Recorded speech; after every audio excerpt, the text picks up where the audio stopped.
So I want to say a couple things, and then we're going to open it up. I like on the last day of class to open it up and take some questions. But I want to do a couple things first.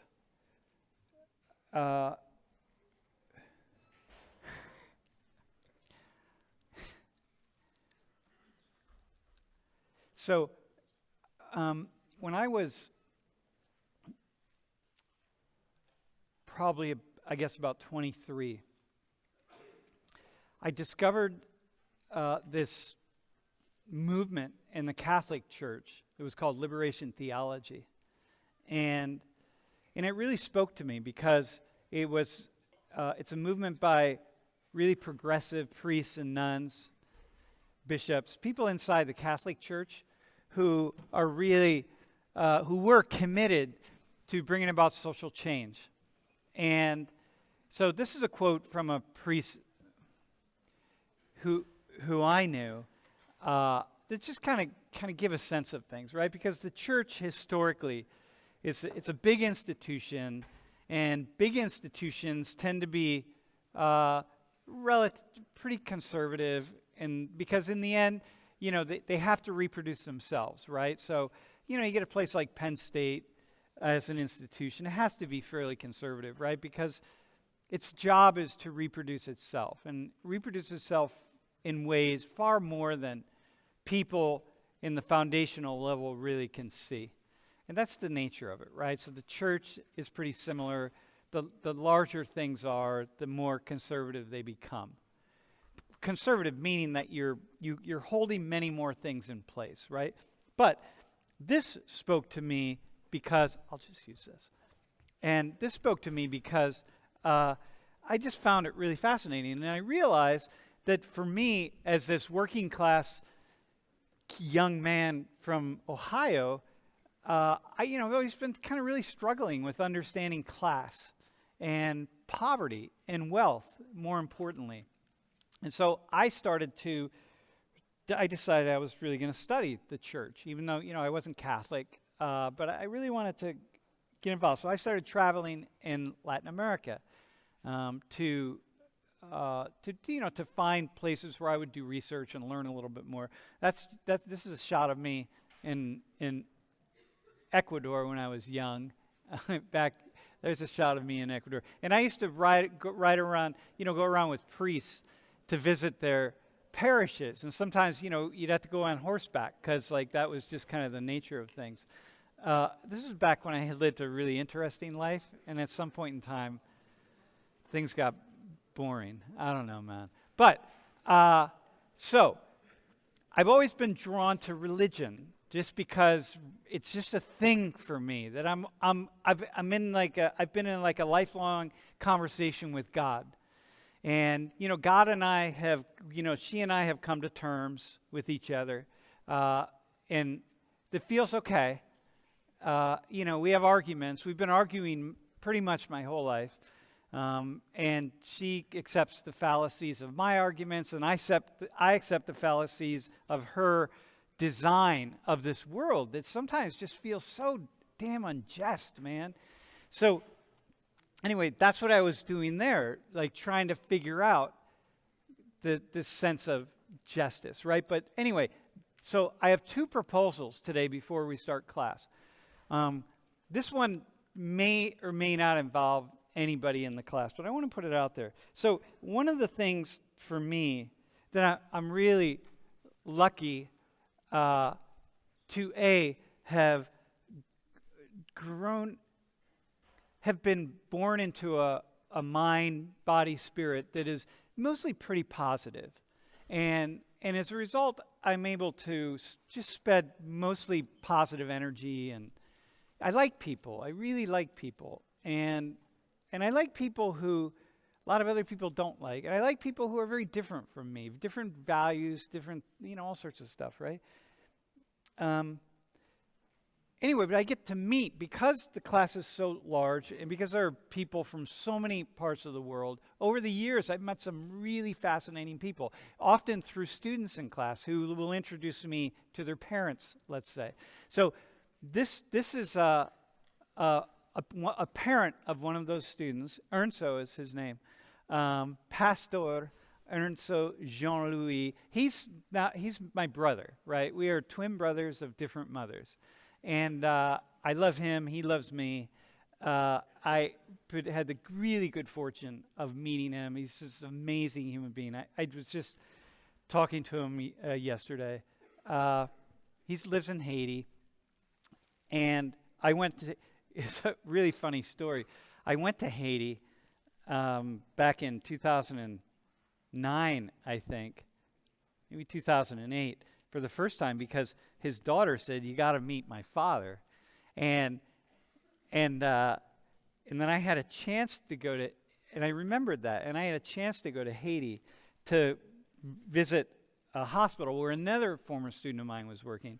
And on the way down, I called my former student, his daughter, and I said, "Hey, I'm coming to Haiti. I want to meet your dad." So anyway, I went into Port-au-Prince to meet him, and the first thing he says to me when I get in the car is like, "So why are you interested in my daughter?" Because I came all the way to Haiti, to see his daughter. I'm like, "I'm not interested in your daughter. I came here to see you," right? And it just started this lifelong friendship, or not lifelong, but it's been close to 14 years now. Anyway, this young woman here, Social 19 put her through med school, and every semester we raised money, paid for her tuition and for her sister's tuition. She went through med school. She is a doctor now, and in Port-au-Prince doing some really good work. And Ernso and I are going to build a health clinic in Port-au-Prince. And if you're following Haiti at all, those of you who are Haitian, you know it's really, really a mess right now. It's really, really a mess. It's hasn't been this bad in a long, long time. Anyway, my proposal is, if you have a family, the health clinic isn't going to be that expensive.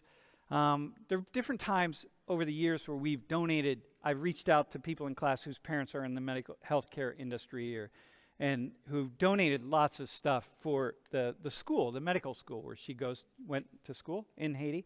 But if anybody has any interest, like in your family, maybe your parents are doctors, or maybe you're going to be, or healthcare or something, and you want to participate in this clinic, because I can't explain to you how difficult conditions are. Like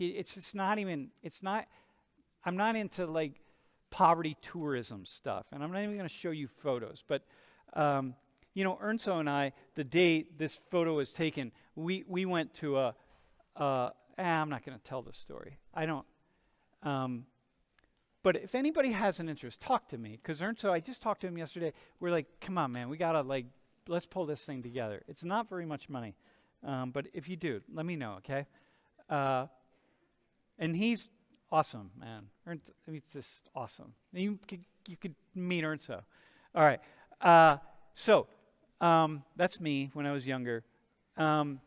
This was in Porto Alegre, in Brazil, and I gave a talk. I gave a talk. I called it "The Wisdom of Sociology," and the talk was like, okay, whatever, doesn't mean much. But I met this young woman, and Marilucy, in Portuguese you say Marilucy, and she went through a life that's just like one of those holy shit lives, like when you listen to the story of someone sometimes and you're just like, I can't believe one human being went through all of that, and like here you are.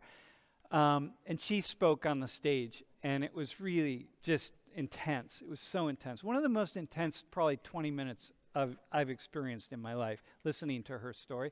But anyway, I got to really meet her, and I just fell in love with her. She fell in love with me. We just connected. We were just like this. And I said in that moment, I'm like, okay, she's just part of my life, right? And she's going to be part of the 119 life. So anyway, over the years, and so she's from this favela, and it's a really she's not from, she's from, she lives like in Rio and the Sao Paulo, but it's a really tough, really poor, really tough place, and police I often just kill people randomly, man, and they leave the bodies in the streets. I mean, it's just and it's a really tough place. Okay, so I put a couple slides in here, but she started this school for kids because she wants children to not go through the trauma that she experienced and all the trauma that she even continues to go through. But she just is dedicated to children. And in a way that, so what happens in Social for 19 is every fall at the end of the year, we participate, we connect with her, right? We raise some money, and I want to explain this, right? So she teaches art to the kids, and the kids then paint the favela. They paint the walls in the favela, and then they make paintings. But here's some of the young folks. Here's some of the murals that they do, and they have this style that she developed, where she builds these houses like this with the black across and the flags, because it's all about the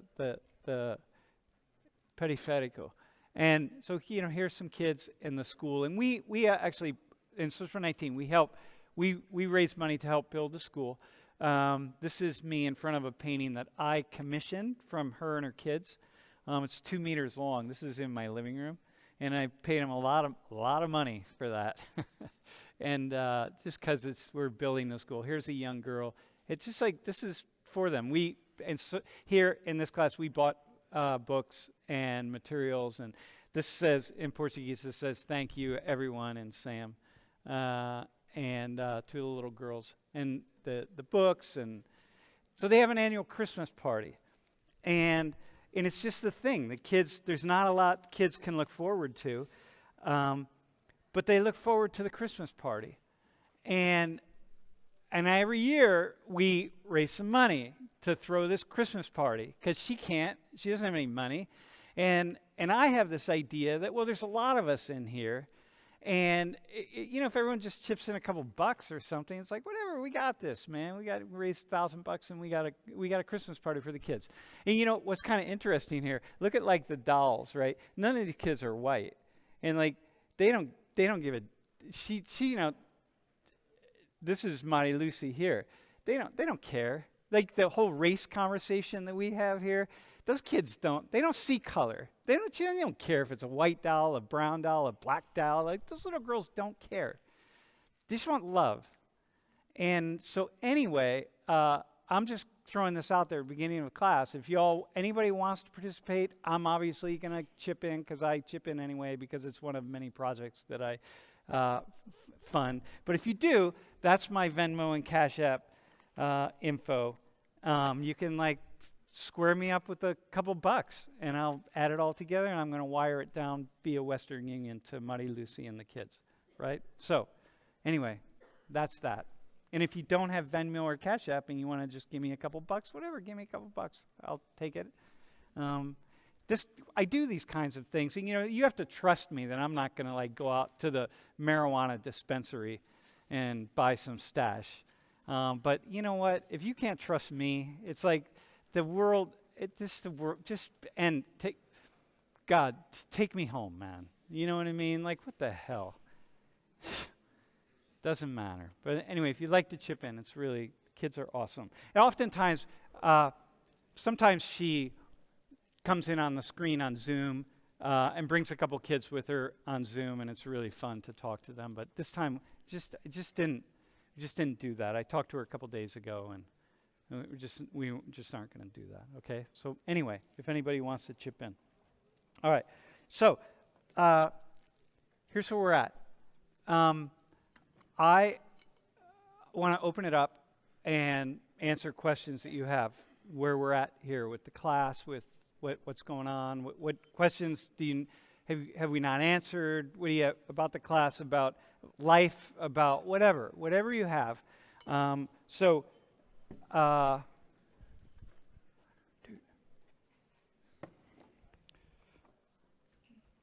maybe You got it? Okay. So maybe just, I don't know, whatever. This is where we're at. This is how we're rolling. Dude, it's appropriate. We're going to start with you, man. That killer hat. Thank you. Can you tell us your craziest psychedelic story? I'm very, because you're always talking about, the psychedelics, and I just need to hear something where you literally, touched God or something. I need to hear it.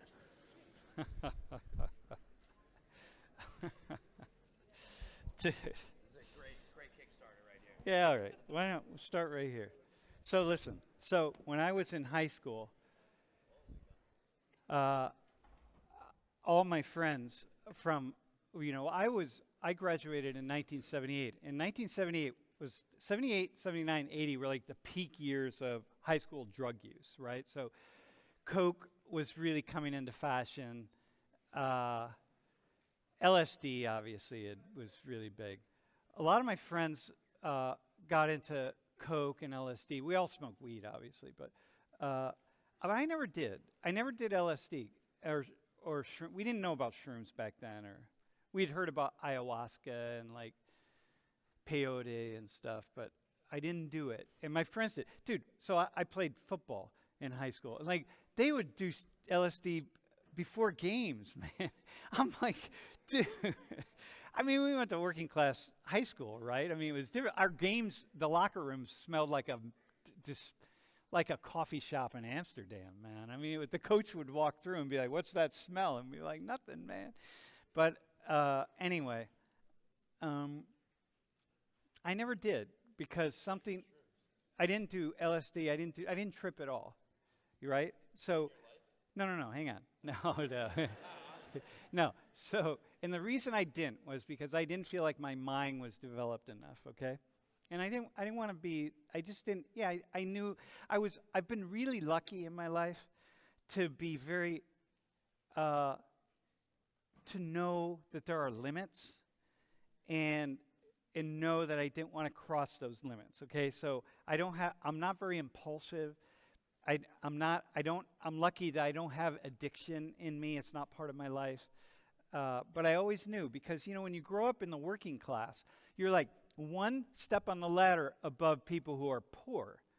And you're close to people who are poor. So you're like, oh, damn, man, I don't want to be that. I don't want to be living in that situation. But you're also not middle and upper middle class. So, I wanted to at least sort of move me in the middle class. I never thought I would get to the upper middle class or upper class. But I knew, just be careful. So with addictions, I saw lots of addictions. So I was always really careful, right? So anyway, when I was 26, I was living in Mexico. I was in Mexico, and I took I went to the mountains down in Oaxaca in the south, and I went there because I went to the region where people use mushrooms as in ceremonially speaking. And so I thought this would be a perfect place to do hongos, right? And so I knew, I got off on this, on the top of this mountain. My friend had directed me there from the U.S., right? He had a little cabin in this area that it's just not, it was a cabin was like the size of that screen up there, right? It had nothing in the cabin. It was a cement floor. It was, anyway, we got there. Somebody said, "Hey, do you want hongos?" And we're like, is the Pope Catholic? Kind of thing, right? Yeah, of course we do. So anyway, he brought some hongos. He went out and picked them and brought them to us and said, okay, this, I was with a friend of mine, and said, "Here, this, take this many." And we said, we want enough that we're really going to journey. So anyway, it was really special because, you don't really, I don't know what your belief systems are, but I'm deeply spiritual. And I think the energy around a people and around a place matters.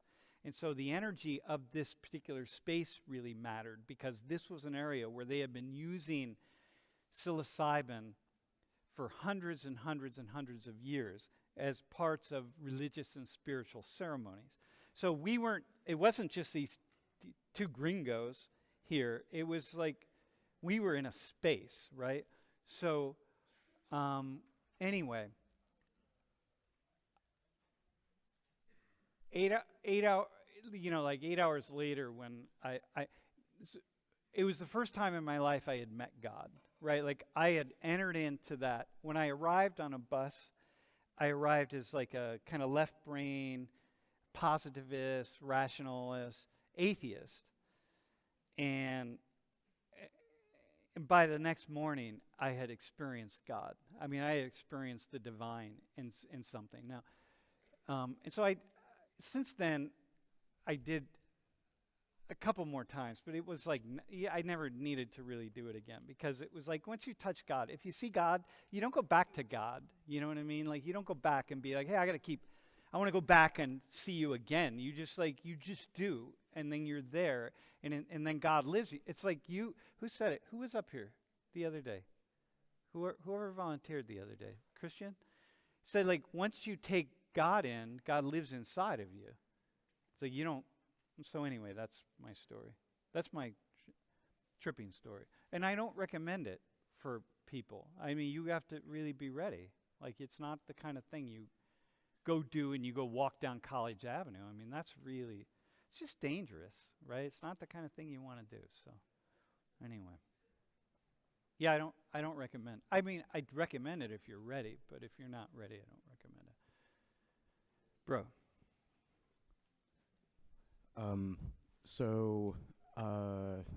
I forget like how many classes ago it was. It was within the last few wait, classes. Hang on 1 second. Go ahead.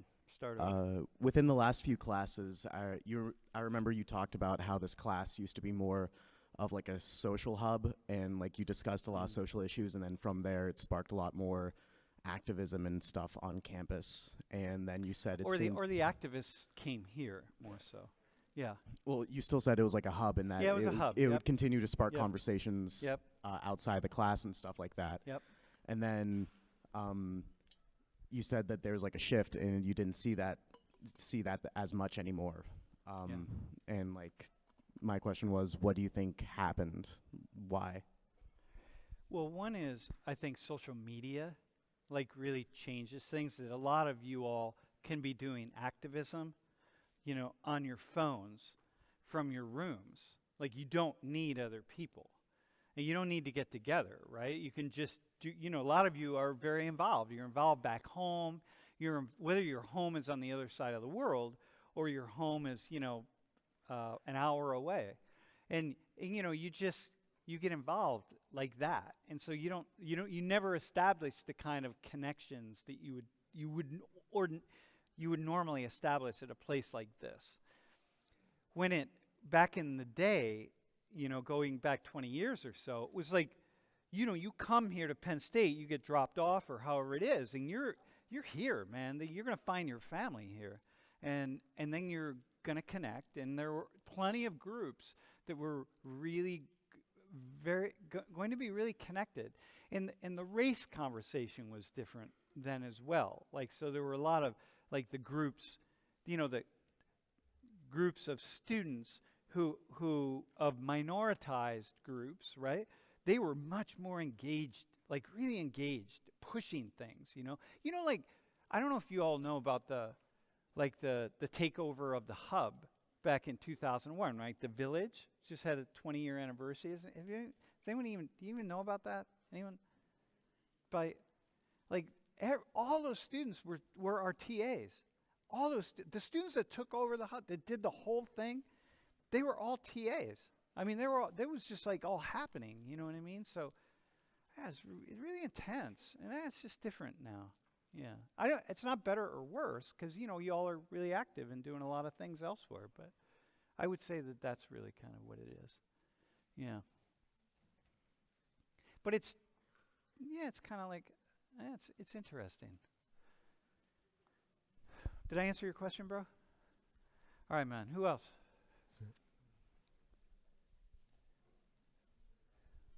No, we got to wait for a break. Yeah, go ahead, bro. As someone who's smoked for literal decades, you got a lot of experience getting zooted. Getting what? So getting really like absurdly high. So Actually, I don't have that many, but all right. no, go Well, ahead. I Though. want to ask, what is your most what's your favorite or most memorable story of getting almost too high? And have you gotten in any trouble with the cops in any of those stories? No cop trouble. Yeah, can I tell you? Actually, all right. This is. I'm really glad you say this. Okay, so now I'm going to issue another warning. Okay, and this feels good. Like it feels like okay, I can tell some of these stories because I'm going to actually issue a warning. So I've been on the kind of cutting edge of supporting decriminalization of marijuana for many years. I was the faculty advisor to the Penn State NORML, National Organization for the Reform of Marijuana Laws, back 30 years ago here at Penn State. And in fact, whatever. I've been pushing for that. Never thought that I would see the day when there would be 2 dispensaries within a block of my house, right? Here's the thing. Human beings, now this is for those of you who smoke and those of you who may at some point try it out, right? Human beings, we have this thing that we do that we want to push limits. And I don't know why we want to push limits, but we just want to push limits. Like, I don't know what that is, right? And you want to see how you want to like get blackout drunk. Like, let's do that. And like, why do you want to do, like, come on, man. And first off, I just have never been like that. So maybe I'm just not the fun person to be around. But what we're noticing is that the marijuana is getting more and more powerful, which really, in terms of getting high, it doesn't really matter. Just because the marijuana you're smoking is like 40%, you're dabbing and it's like 80% THC compared to some other that's like 15%, you're really not getting that much higher, right? You just have never tried out the difference. You haven't studied it. You're really not. And so all you're doing, though, is you're taking a risk.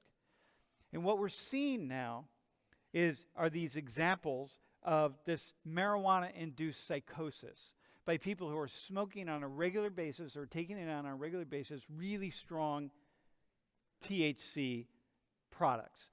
And we're seeing this psychosis-induced or marijuana-induced psychosis, and it's really dangerous, and I'm seeing it more and more and more among people, and including among my students. And I have a lot of students who have ended up in the 4th floor of Mount Nittany Hospital, that's the psychiatric unit, or the Meadows, or some psychiatric unit where they are, because they're just using more and more. And we're seeing this, and I'm seeing it. I'm talking to lots of people around the country on this, right? And it's dangerous, y'all. Like, do not take this lightly, man. This is not something you should be using every day. It's just not to do that. So my example is my brother, who's a grower out in Oregon. I went out to visit him a few years ago, and I said, dude, give me the strongest dab you can have. If it's 100% THC, I want 100%. Give me the strongest you possibly have. And I went in the night before, like I didn't partake for 2 weeks. I wake up in the morning with him. I'm like, we get down in the basement because he starts at like 7 a.m., like doing bong hits. And I'm like, and I take the biggest hit I could ever take of dab. And I call, and within 20 seconds, I stood up. I went like, boom. And it's like my rocket ship took off somewhere, and I sat back down, and I went, okay, man, dude, hold it together. Whoa, fuck, right? And I'm just trying to hold it together. This is like 50 years for me, right? Like 45 years at this point. My nephew comes down. He does like 2 dab hits, the same thing that I just did, and he just grabs his car keys and takes off to work. And I'm like, fuck, man. Like, oh, because he's a bud tender, right? Well, now he manages some dispensaries. But I'm like, Holy Christ. I say, okay, hang on a second, man. I crawl up the stairs. I make it into the bathroom. I pass out on the bathroom floor. I'm vomiting. I'm like getting into 24 hours. I'm out, right? And I said, I got my answer. I had never had that before, and I got my answer. And I'm like, if young people, if you all, some of you are doing that kind of thing today, it is so dangerous, man. It's not what you want to be doing. That's all I'm going to say. I would never, I got my answer, that's all. And I'm like, yeah, okay. And I can handle a lot, y'all. Trust me, man. So if you're an addict, like if you're an alcoholic, dude, if you don't deal with your alcoholism now, like a lot of you are alcoholics right now. I mean, you are, because you're at college, and this is what happens. You're an alcoholic here. But most of you who are alcoholics now, you'll leave Penn State, and you'll drink a lot less, because you're going to get a job, and you just can't drink like you drink here. It just doesn't happen that way.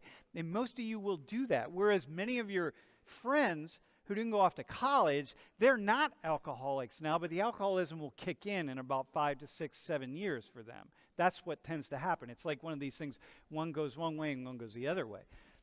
But if you're smoking every day, it's just not smoking. You shouldn't be doing that every day, man. Like, come on. Like, what the hell? Like, this is just insanity. All right, yeah. Okay. Hi. So I was just wondering. Wait, hang on a second. Hang on. Am I being a dad? Is that like dad? Am I being a dad? Like, I don't want to be a dad, okay? Like, I don't want to be parental on this, but I'm telling you, man. All right, go ahead. Sorry. I was wondering. Sorry for my voice. So I know we haven't really talked too much about it, but I was just kind of curious. I wanted to hear more, like, what your thoughts about, like, mental health, maybe? Yeah.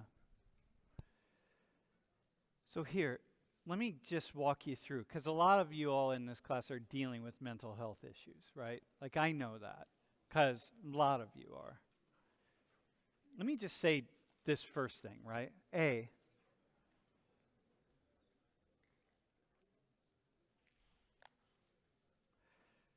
You just have to start with the understanding that life is really difficult, okay? And no one is meant, the fact that you would like kind of come off to school, pay the kind of money that many of you are paying, come off to school, many of you on your own, some of you are leaving your country and coming here, and like, you gotta like, you're watching social media and everybody's really happy, and you're like maybe struggling with some stuff, and you're thinking like, oh my God, what about me? And it's not easy. It's really not.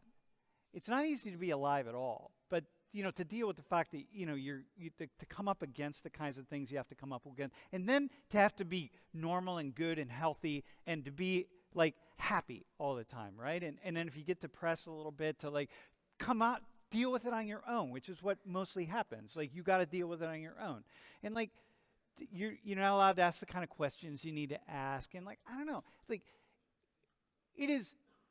there's like no normal for mental health.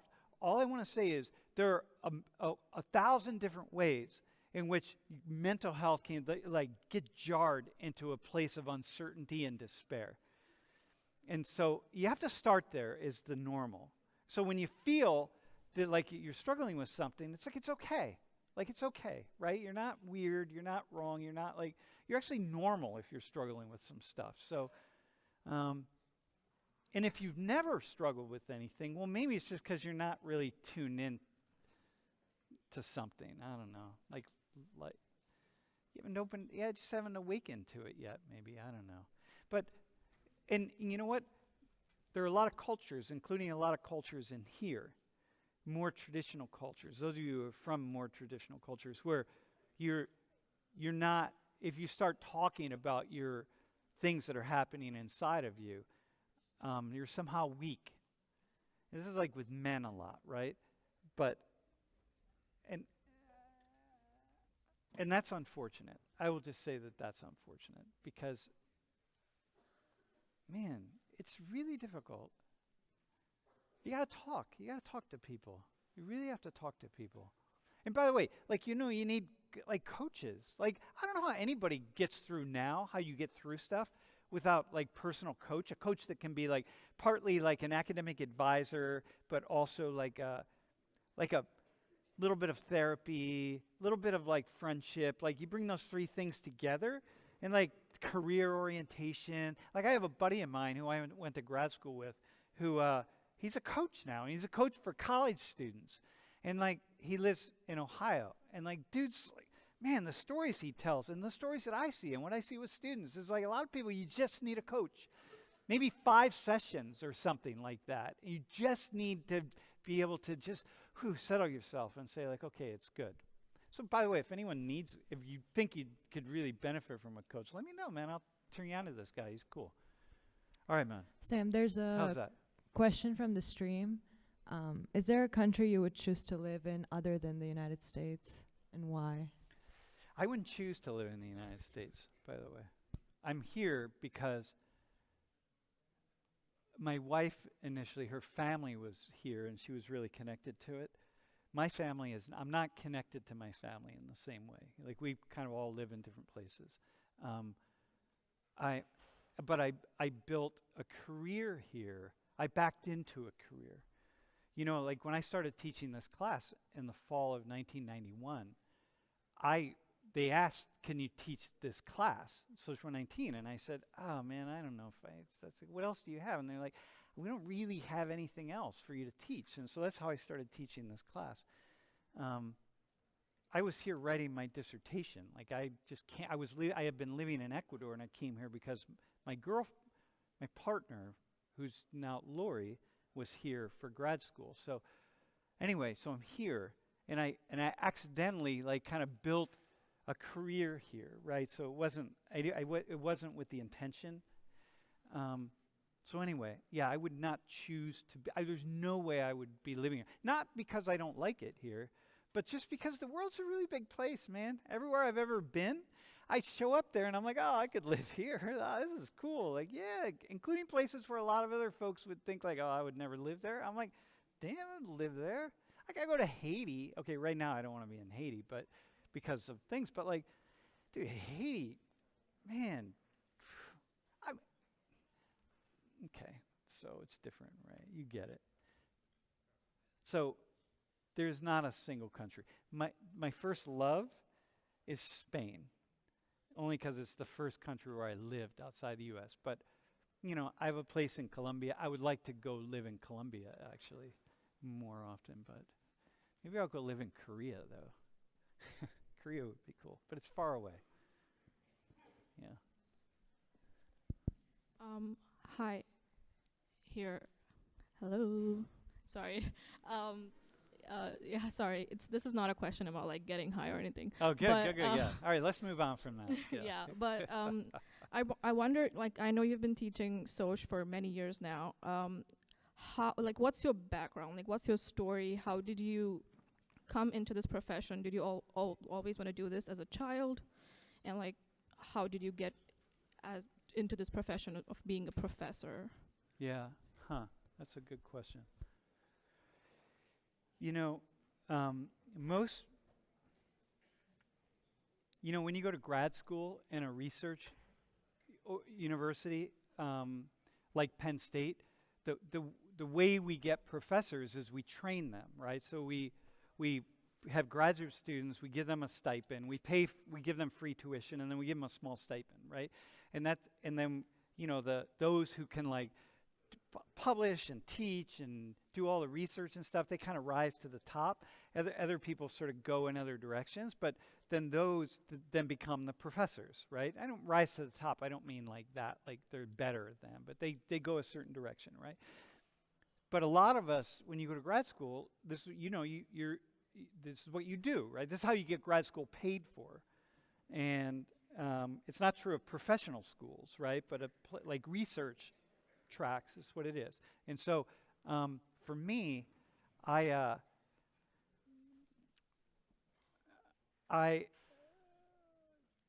my job as a grad student from when I was 24 years old, or 23, 24, was teaching. They paid me. That was what I did to pay my way, to give back to the university. In fact, the first class I taught was a class on cybernetics. In 1984, I was 24 years old. And I walked in the classroom. There were 70 students in the classroom. And I walked in and I said, does anybody know what cybernetics is? And nobody did. And I said, well, I don't either. But, whatever, we'll figure it out, okay? That's been the kind of person that I am my whole life. It's like, we'll figure it out. We'll work it out, right? So anyway, I fell in love with sociology. It's just by accident in a way. Well, in part, I took one class, social psychology, that utterly fascinated me. And I just said, okay, I got to take another class. And then before I knew it, I was a social major. And then I wasn't thinking about a job because I'm like, whatever, I don't care about a job. I just want to live, right? And then I went to grad school and so on and so forth. And I wasn't really intending to be a professor per se, but I was always teaching as part of my stipend, to pay my way. And so that's how I got into teaching. And the reason I got into this class, in a way, is because, first off, as a kid, I was always really interested in people all over the world. My mom was, right? Like, my mom, she had a high school education, right? But she loved food, and she knew that she liked food from all different cultures, and she always wanted to go to restaurants where they didn't speak English, because she had the idea. Like, if she went to an Indian restaurant, she's like, I want it where they're speaking in Hindi or something, or some other dialect, right? I don't want to go where they're Americans talking, you know what I mean? Like, because that means it's the real thing. So she always took me to these restaurants where people didn't speak English. And like, we would eat Syrian food and Lebanese food, and then I fell in love with just talking to people at different cultures, right? I always knew people of different cultures, and I just was fascinated by it. And then I started traveling more, and then I got more comfortable with it. And then by the time I started teaching this class, I was already just fascinated by people in the world, and I had a lot of multicultural and multiracial experiences in my life that I made sure that I had. And so, and then now, I mean, one of the things that I have a lot is that I'm like, yeah, I just love it. That's why I do this, because I want to meet people. You know what I mean? I want to meet people from around the world. So that's how I got into sociology and how I got into this. Yeah, that's a really good question. Hi. Hi. So, do you ever, I guess, I'm just wondering what you think about being kind of a white person teaching a race and ethnicity class. Like, how do you think that affects the class? Or do you ever, like, struggle with that idea? Or, I don't know. Yeah. No, I don't struggle with it. Here, let me first say, like, how it affects it. One, the fact that I'm a man means that men are, on average, this isn't true of every man. I'm going to generalize you men, but you're more willing to hear certain things that I say than if I was a woman. Okay, that I know. My colleagues who are women, the kinds of things they get challenged on, it's just it's unbelievable to me. It's almost laughable sometimes, right? And my own wife, right? I mean, she taught, it's like we would compare, Anyway, so the fact that I'm white means that white people here are more willing, most white people, the vast majority, I would say, are more willing to hear the kinds of things, some stuff that I'm saying, than it would be if I were black or brown, like say. The fact that I have an American accent and dialect, a middle American dialect from Ohio, means that people are more likely to be open to some things that I'm saying, right? So we start right there. There's a certain, it's not a privilege per se. I mean, but it is for sure awareness, because if I were a black woman teaching this class, I'd have to have I don't know if this is for true, but I'm gonna say it is true. I would have to have a really unique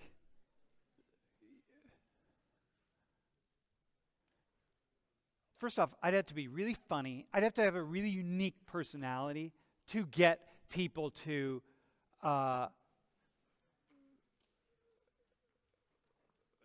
just fill up a room like this, right? I'd have to be, first off, I had to be really smart, which there are plenty of black women at Penn State who are really, really smart.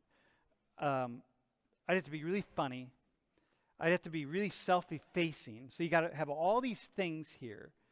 And even then, with all those things, and I could be like the smartest of the smart.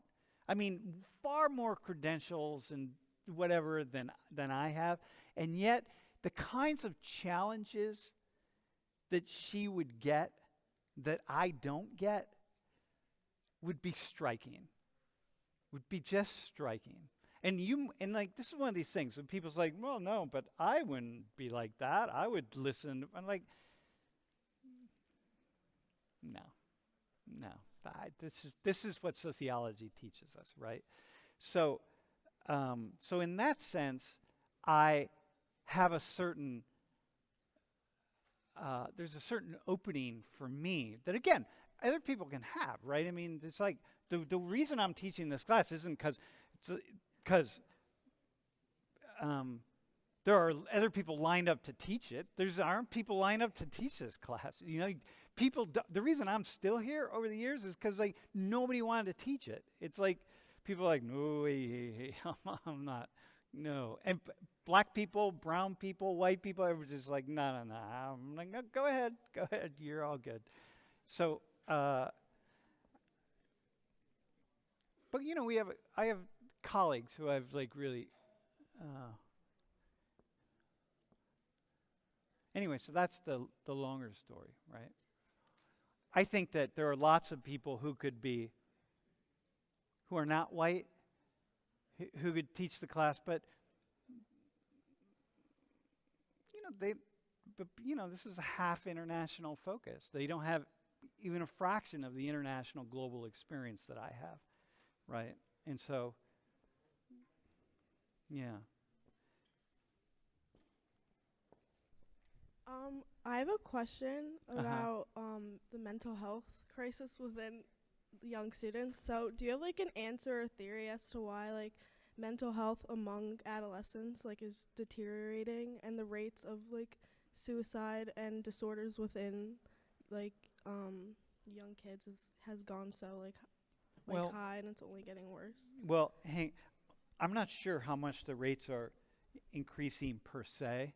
I think that we're getting better rates of suicide, let's say. We're seeing more self-harm and this kind of thing, right? For sure. But it's not like one of these like that kind of thing, but nonetheless, right? But there's but the mental health side of like looking at yourself in a mirror and this sense of you all, it's like every single moment right here. And so it eats away at your brain, man. It's a virus. It's a sickness. And that's the huge part. It's like, it's really unfortunate. And I think that, anyway, that's my biggest answer there. Yeah. Hi, Sam. I'm over here. I'm right here, Sam. I'm right here. All right. Okay, I got you. All right. Dude, the photos. I have them. I will email them to the staff. I got you. Wait, you took photos of white people? Yes, I did. Dude, I'm on the can white you campus. email them right now and we'll put them up? They're on my laptop. Oh, man, all right. Okay, my question, you briefly talked about you and your wife Lori's like relationship. I just wanted to like ask like your opinion, like how did you guys like last so long? I know y'all talked about like being friends and like a partnership. I just wanted you to like, I don't know, elaborate on that a little bit more. Well,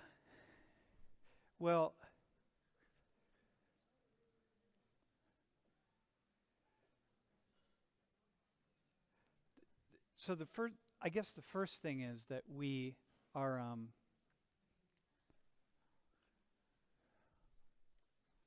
man, I don't know like what you really what you'd really want to hear. Okay, here, look. You know, the problem is I want to respond to you, but I don't want to respond in a cliche, okay? The only way I can respond sounds like a cliche.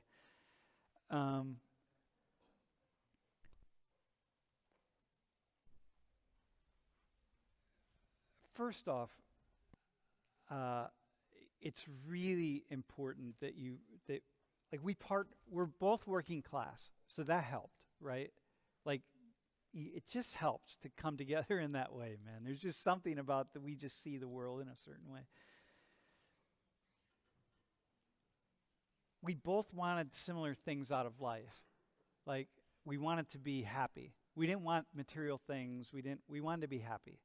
And we wanted a spiritual life. And we wanted to have a partner with whom we could really talk and communicate, and everything would be on the table, right? So, like, from the moment we first moved in together on South Pew Street back in the fall of 1990, we wake up in the morning, we have coffee together, which we still do every morning of our lives, and at the end of the day, we have a beer or a glass of wine together.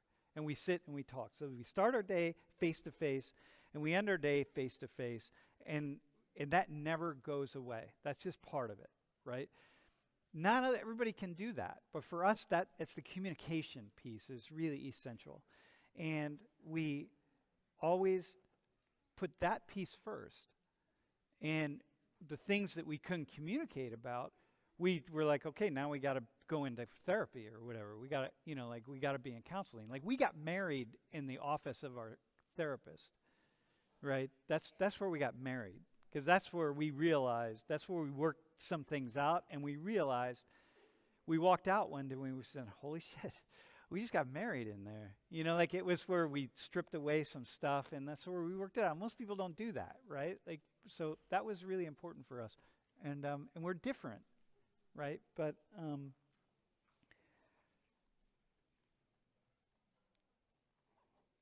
there's like a holiness to something, right? Like, you give up. I don't know, man. I don't know. You know, like, we have this book that we wrote together. Man, I don't want to.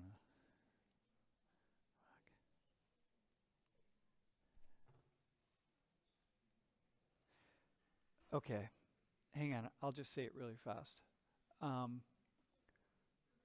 So we have when we were separated for my last big trip in Latin America, it was a year, and we wrote letters to each other every day.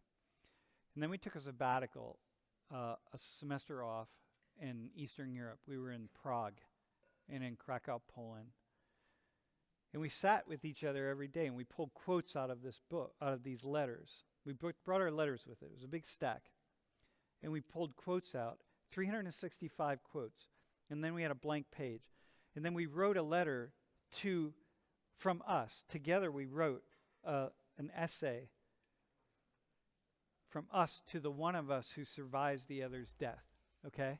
So one of us is going to die first, and the other one's going to be left behind. And so we have this book. It's called Becoming Eternal. And because Lori one day said, I don't want to, I forget what she said. She said, I just want to figure out how to become eternal, right? And we were like, oh, there it is. And so we have this. It's a 365-page book to one of us. And it sits in a box. And every morning we have coffee. And it sits in a box. Oh, man. And it's like, it's just waiting for one of us to die. And then the other one will pull it out the next day and start reading it, you know? And it's like, that's the kind of shit, like, that's like to have the courage to do stuff like that. You know, if you can find somebody who you can partner with and you have the courage to do something like that, and it takes a lot, because it takes a lot of courage, because you know, you have a lot to lose, right? If you don't have a very tight relationship, you don't have anything to lose. It doesn't really matter. But if you do, whether it's with your family or your friends or you have children and you really love your kids, if you don't like your kids, whatever, you can die and leave them behind, and who cares, right? But if you love your kids, it's like, man, you're going to cling to life. And so that's the thing, right? So, yeah.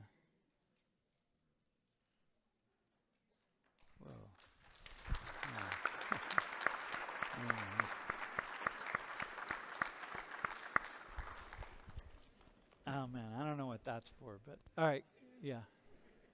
Hi. Okay, I'm up here. I was just wondering if you've ever been to Bolivia. If you haven't, you should. And then To Libya? Bolivia. Bolivia. Oh my Yeah. God. And then also, second question, kind of unrelated. Do you have any country with like your favorite cuisine, like just one specific, like? You know, okay, so I had a student from Bolivia a few years ago. When I was in Ecuador, I had a chance to go to La Paz, and I didn't go. I didn't have money back then because I was a poor grad student, so I didn't go. I had a student a number of years ago from Bolivia, and man, she just like reconnected me to wanting to go to Bolivia. Yeah, thanks for that. You know, the cuisine. Persian cuisine to me is just like the cuisine, man. When I eat at a Persian, Ethiopian cuisine for one. Okay, I always was in love with Ethiopian cuisine, and then I had a chance to go to Addis a couple of times, and I really fell in love with it. But there's something about Persian food, and maybe it's just because whenever I eat with Iranians and Persians, they just feed me so much, which is also kind of Afghan food. So Afghan and Persian food to me are like yeah, I would say that. How about you? Are you Bolivian, by the way? Yeah, I was born there in La Paz. Cool. And it's beautiful country. So Yeah, if you're man. ever in Latin America again, I know. Well, I'll be in Colombia in February. That's Listen, awesome. what's your favorite food?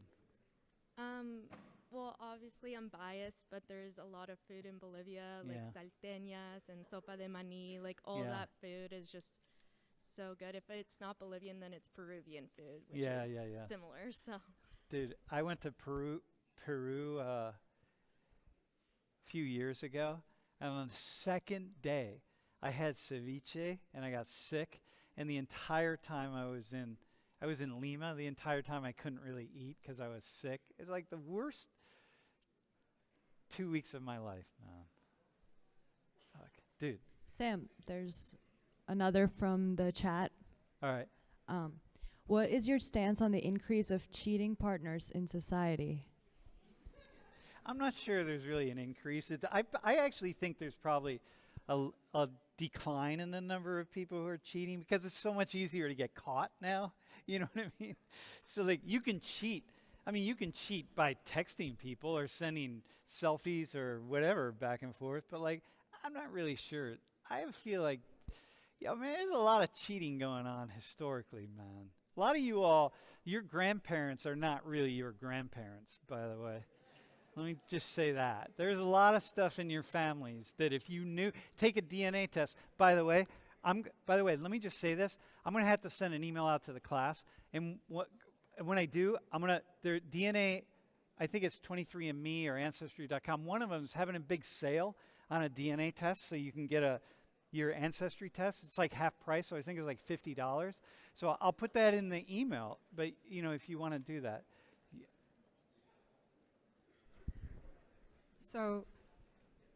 So you're a professor at Penn State, and like your class is on stream. So basically, everyone in the world can have access. They could have access. And you're to also the co-founder of World in Conversation. So you're doing a lot of stuff. What's your end goal of life? And like, what is your philosophy? Like, so I would say, what's your end goal, and what do you value the most in life? So listen, let me just say my end goal is when it's time for me to die, assuming I don't die a sudden death, but when it's time for me to die, my end goal is in that period of time living up to me dropping my body. My end goal is that I'm really okay with it, whether it happens next week or whenever. But that's my end goal, really.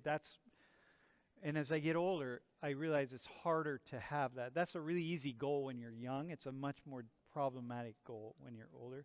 As a teacher, my end goal is I came alive in a classroom. Like I came alive. Like I became me in a classroom. And when I walk into a classroom, my end goal is to spark that thing in people that just they turn their brain on and they can't turn it off. That's all I'm trying to do. Yeah. Uh-huh. And I love it. Yeah, bro. So over the course of semester, it seems like by the things you mentioned, it seems like places you've traveled to around the world have had a big impact on you. So is there like one particular place that like stands out to you that had like a great impact on you, or like a trip that taught you something?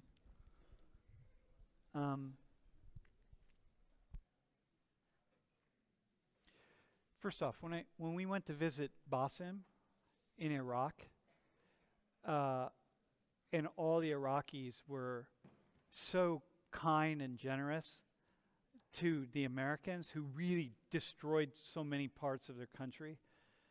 You hear these stories, right? Those of you who are Americans, they're like, people hate Americans. No, they don't, man. That's just Americans. That's just the narrow-mindedness of Americans who have never traveled, or they haven't traveled anywhere besides Paris.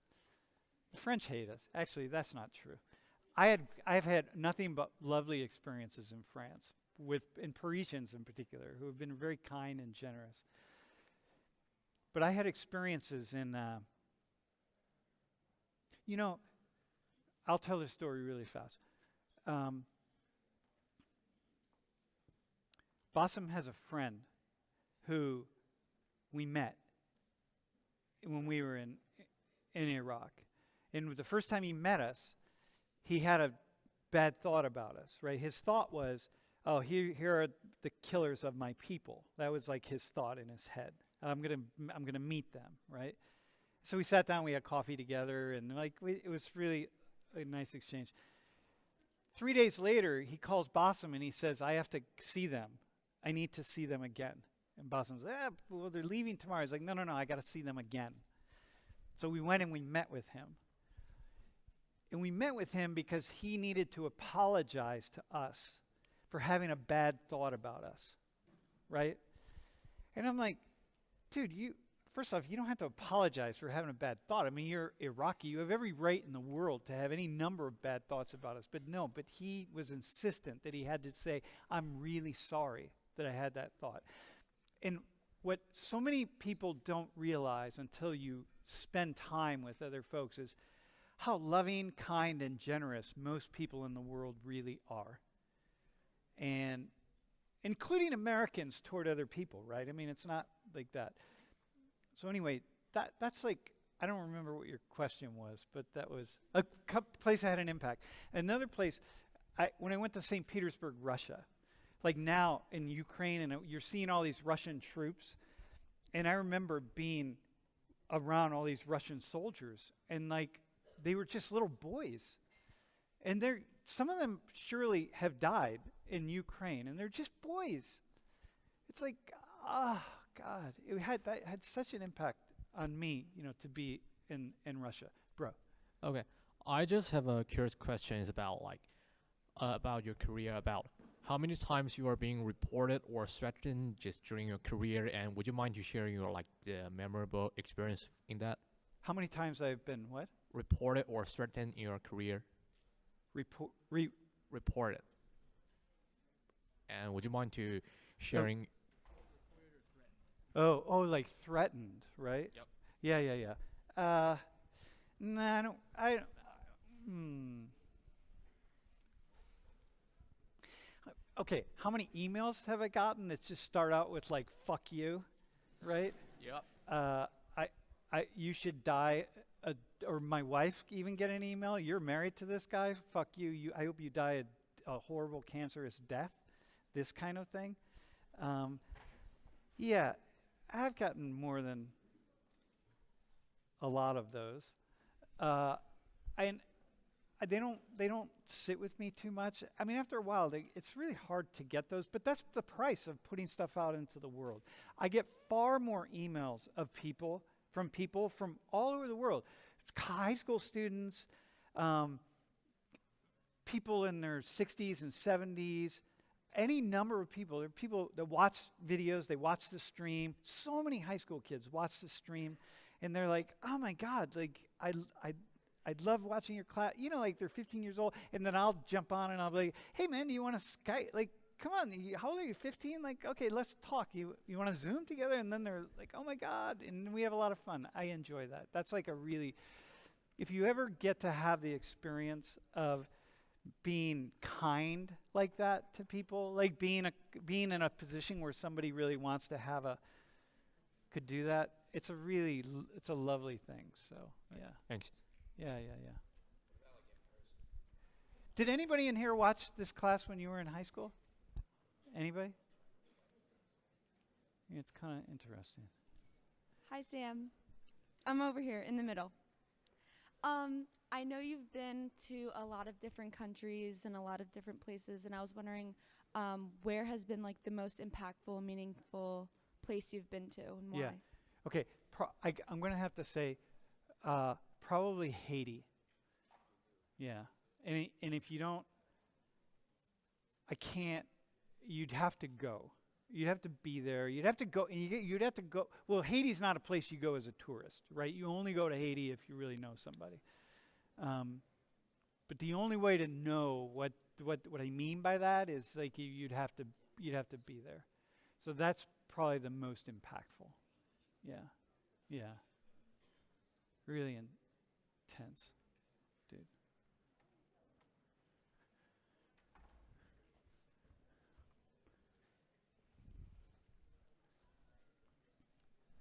Wait, dude, go ahead and then this guy. We have 2 more questions, man.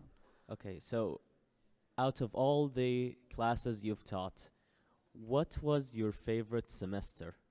The favorite semester was the one when Bassem came. Yeah, just because Bassem came, it was like, oh my God. And that class with Bassem that you all watched, I think that was the favorite class I've ever done in my life. Yeah. But the class that we did with Maliha and her father this semester, that was like, that was amazing. Classes like that, that's the reason I get up in the morning, man. Yeah, Maliha, tell your dad, that was like the most awesome experience. Yeah. And one last question. If you could get any person in the world, like in the past, they're dead or still alive, to this class, who would it be? Oh, damn. Be Henry Kissinger. Because I want to be able to have a conversation with a war criminal. Yeah. Dude, okay, hang on. Last question. Bro. I really just said Henry Kissinger, didn't I? Yeah, okay. He's a war criminal, by the way, so I'd like to see. Do you think college is worth it? Listen, like, man. should we be paying to be here right now? Like, is it worth it? Just like yes or no. I know it's very complicated, but like, what is your opinion on that matter? It's worth it if it doesn't cost. If you can afford it without really without digging a hole that's so deep that it's not going to destroy you, man. Yeah. And if you can, it's worth taking a year off or 2 years off. If you're not really certain why you're here, take time off, man. All right, so listen, I want to say this. You all know what you got to do, right? So let's do, hey, thanks for being here, and let's do a round of applause for everybody. And yeah, that's for you all. And everybody, listen, those of you who volunteered, thank you for volunteering. Those of you who didn't get to volunteer, you just didn't get chosen. There's like 160 people. Sorry, man, next time. Dude, we got it. All right.